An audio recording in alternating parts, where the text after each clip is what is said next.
da família, é a família cristã. Né? Página de número 1, tá? A família é a mais importante instituição criada por Deus para a sociedade, né? Família, o que seria a família? Família significa pessoas do mesmo sangue, né? Já que isso significa família. É a mais importante, a instituição mais importante criada por Deus foi a família para a sociedade. Teremos a oportunidade ímpar de tratar de alguns temas que são extremamente relevantes para que tenhamos uma vida familiar bem-sucedida, ou próspera ou abençoada. Estudaremos a instituição da família no plano divino, bem como a sua constituição ao longo dos anos. Veremos também as consequências da queda na vida familiar, né? Então nós vamos trabalhando esses temas, esses assuntos durante esta matéria, né? A família no plano divino. Primeiro, o propósito de Deus, ou seja, a intenção de Deus, né? O propósito de Deus. Deus criou a família com desígnios sublimes. Veja, primeiro Deus criou a família com desígnios sublimes, ou seja, com propósito, com plano. Deus teve um propósito, intenção, ou seja, sublimes. O que significa sublimes? Excelso, muito alto, ou ou seja, o mais alto grau de perfeição. Assim foi a intenção, o propósito, o objetivo ou a finalidade pelas quais Deus criou a instituição família. Tá? O Criador não fez o ser humano para viver na solidão. Quando acabou de formar o homem, o Senhor disse: não é bom que o homem esteja só, né? Então vamos trabalhar todos esses detalhes aqui no decorrer da matéria, né? Quer dizer, Deus observou, Deus viu, percebeu, ao criar todas as coisas, ou seja, todas as coisas, os animais, tudo que existe, Deus coroou a sua criação com o homem. Mas ao criar o homem, veja como Deus, né, ele já observou, já analisou, e ele viu que não era bom que o homem esteja ou estivesse só. Né? Aí ele diz: falhei uma adjuntora. A palavra adjuntora significa aquela que está junto ao peito. A palavra adjuntora, aquela que está junto ao peito. Né? Diz, uma adjuntora. Né? Deus não disse duas, algumas. Não, Deus disse uma adjuntora que esteja como diante dele. Este texto bíblico nos mostra o primeiro objetivo de Deus ao criar a família. Fica evidente que a célula máter da sociedade foi criada a partir da necessidade humana de ter companhia.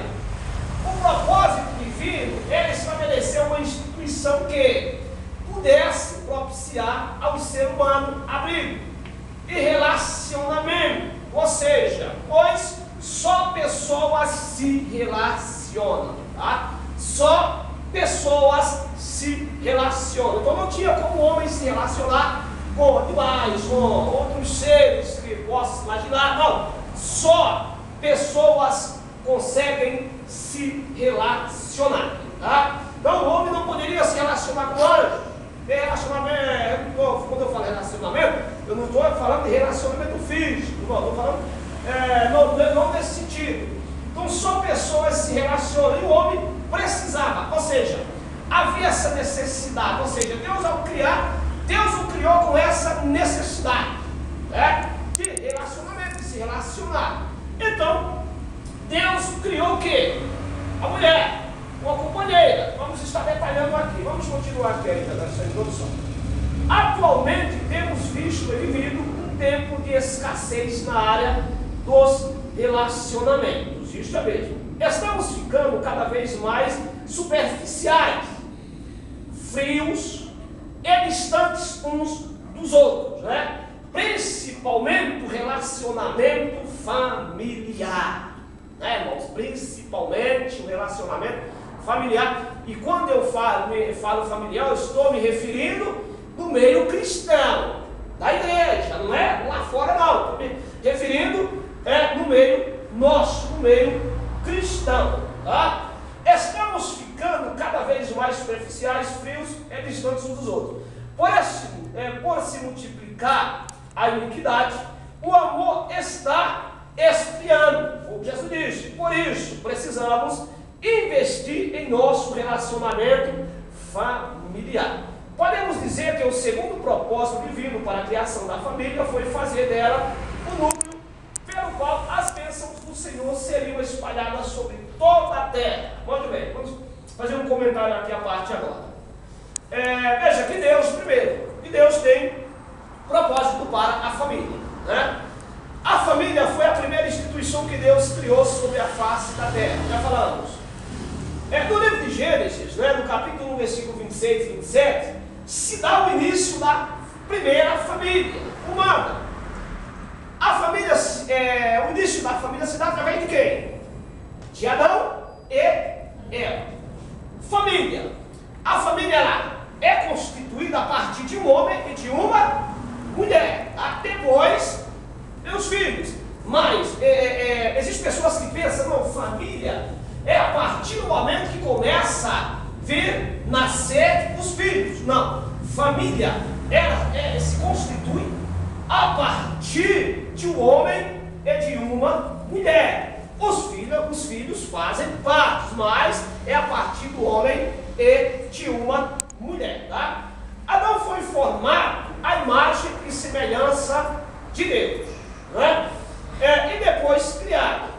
Para vir à existência, o homem passou por dois processos. Vamos tomar essas questões para nós entendermos aqui. Para vir à existência, o homem teve que passar por dois processos. Quais seriam esses processos? Para existir, para o homem vir à existência, para existir o homem, ele teve que passar por dois processos. Quais foram esses processos? Para que o homem viesse existir. Quando eu falo homem, estou generalizando homem e mulher, lógico. Mas quais foram esses processos para que o homem viesse a existir? Processo? Ora dois. Quais processos? Foi? Primeiro o processo da formação. Formado do pó da terra. O que significa a palavra formar? Ou formar?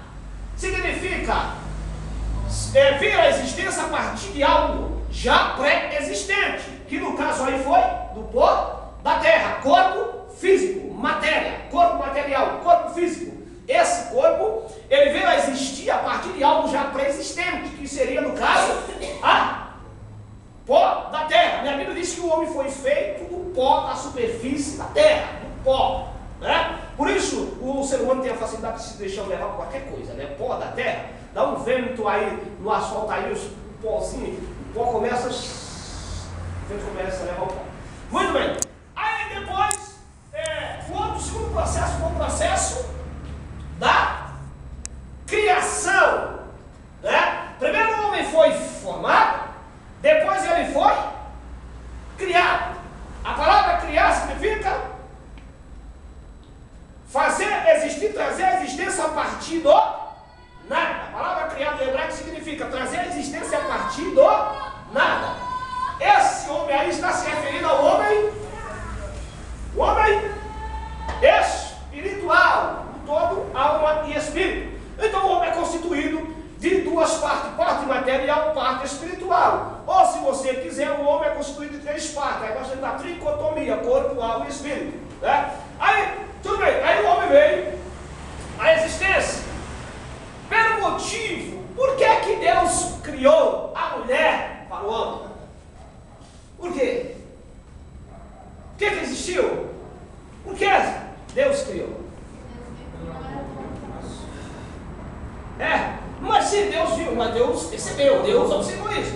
Mas veja, pelo motivo da solidão que o homem sentia, Deus lhe presenteou com uma mulher formada de sua própria costela. Deus viu, uma das maiores necessidades do homem que Deus percebeu foi o quê? A solidão. Deus criou todos os animais, cada um Deus criou o macho, criou a fêmea. Deus criava a fêmea e criava o macho. Mas para o homem até então não tinha companheira, não tinha ajudadora, não tinha uma auxiliadora que estivesse ao seu lado. Aí Deus percebe, observa e vê no Adão, porque no seu coração, vamos dizer assim, um vazio, um espaço, um lugar. E esse lugar só poderia ser preenchido com o quê? Com uma companheira, ajudadora, auxiliadora, que nem muitos, infelizmente, vê desta maneira. Vamos estar tratando aí dessas pessoas. Então, vamos lá. Ou seja, Deus tirou a mulher de onde? Deus tirou a mulher, a costela fica onde? A costela fica do lado. Para que ela seja o quê? Sua auxiliadora, sua companheira, sua ajudadora do lado, companheira. Existe uma ideia errada por aí, muito terrível, eu não suporto quando eu vejo crentes falando isso. Atrás de um grande homem vem uma grande mentira. Ao lado de um grande homem vai uma grande mulher. Não é atrás, é do lado. Que a mulher foi tirada do lado. Mas a minha tem 2 centímetros menor que eu.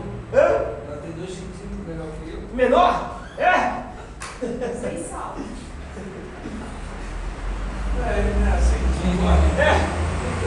Companheira, ajudadora. Aí, segundo, debaixo do braço. A mulher foi tirada debaixo do braço do homem. Por quê? Para que ela esteja protegida do lado, debaixo do braço, para que ela esteja protegida.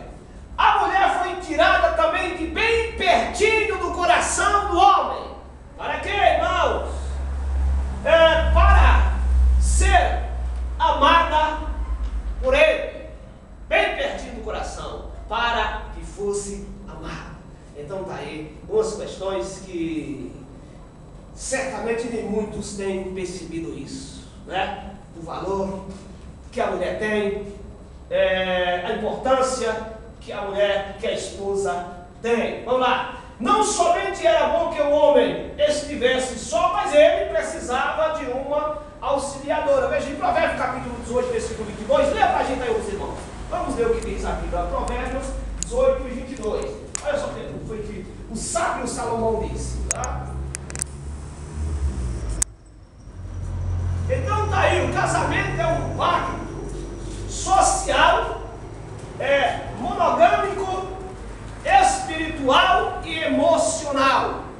Provérbios 18 e 22. Olha o que aqui diz o sábio Salomão. Porque acha uma mulher, acha uma coisa boa, já passou benevolência do Senhor. Quem acha uma mulher, acha uma coisa boa, disse o sábio Salomão.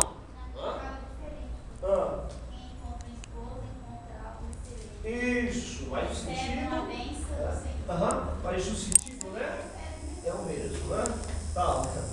Um lugar, bom, continuando a apostila aí, tá? Vamos passar uma introdução, agora vamos dar continuidade. Um lugar de proteção e sustento. Um Deus perfeito preparou um lugar excelente para receber a primeira família, tá? Quer dizer, um Deus perfeito, não existe imperfeição, não existe mudança. Diz a Bíblia em Tiago capítulo 1, se não me falha a memória versículo 17 diz que nele não há mudança nem sombra de variação. Lá em Malaquias capítulo 3, versículo 6 diz que Deus é imutável, Deus não muda. Então Deus, ao criar o homem, perceberam a necessidade dele, o espaço que precisaria ser preenchido com a varoa, com a mulher. Deus o criou, presenteou, né? Deu esse presente e criou, ou formou, ou construiu seu lar, o lar para eles, que foi o jardim no Éden, né? Continuando, a primeira família, né? Adão e sua esposa, o jardim do Éden. Éden, o que significa Éden? Éden significa lugar agradável, né? Ou lugar de delícia e ambiente agradável. Era um local especial de acolhimento, proteção e provisão.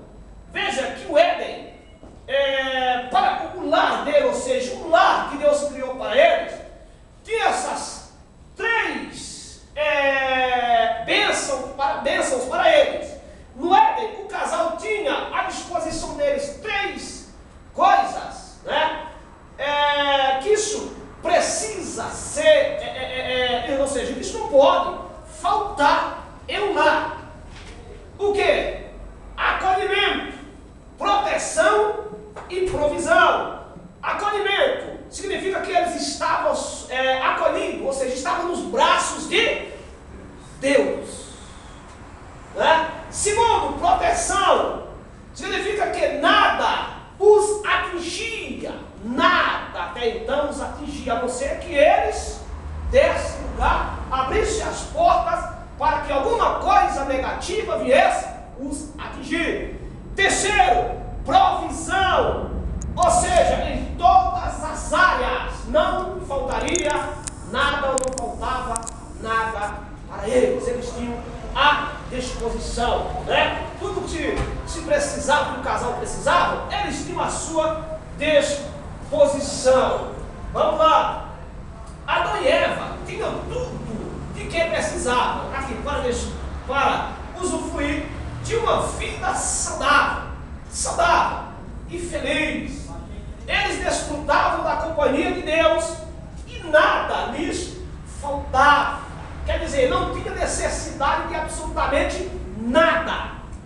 Nada, eles não tinham necessidade de nada. Você imagine a vida daquela família, daquele casal. Eles tinham tudo de bom e de melhor em seu favor, né? Eles não tinham que se preocupar com nada. Eles não tinham de pôr a cabeça no travesseiro, vamos dizer assim, e ficar pensando, preocupados, aflitos, afligidos com alguma coisa. Não, eles tinham de tudo. Eles deitavam, né? Deitavam e dormiam. Como diz os Salmos de número 3, diz assim, ó, olha o número 4, se não falar de memória, diz assim, ó, deitei, dormi, porque o Senhor me sustentou. Então era dessa maneira. E a Bíblia diz que na viração do dia, no capítulo 3 do livro de Gênesis, a Bíblia diz que na viração do dia, Deus falava com Adão, ou seja, Deus se apresentava a Adão, né? Isso espiritualmente falando, era como se Deus pela manhã chegasse até o casal e, bom dia, Adão. E Adão respondia, bom dia, papai. Tudo bem, meu filho? Tudo bem, papai. Quer dizer, havia aquele relacionamento, havia aquela comunhão, ou seja, eu costumo dizer assim que todo casamento, esse casamento aí foi um casamento que no início não era um casamento perfeito, um casamento que não tinha não faltava nada entre eles, né, até um certo tempo. Quer dizer, aí eu digo assim, que o casamento, para haver felicidade, né, vou até falar baixo para as pessoas lá, para ver se passar lá e não interpretar mal, né? Mas o casamento, para haver felicidade no casamento, ele precisa ter uma terceira pessoa envolvida. Se não haver uma terceira pessoa envolvida nesse lar, nesse casamento, ele não será um casamento próspero, um casamento abençoado. Precisa-se que esteja envolvida uma terceira pessoa, que seria o Espírito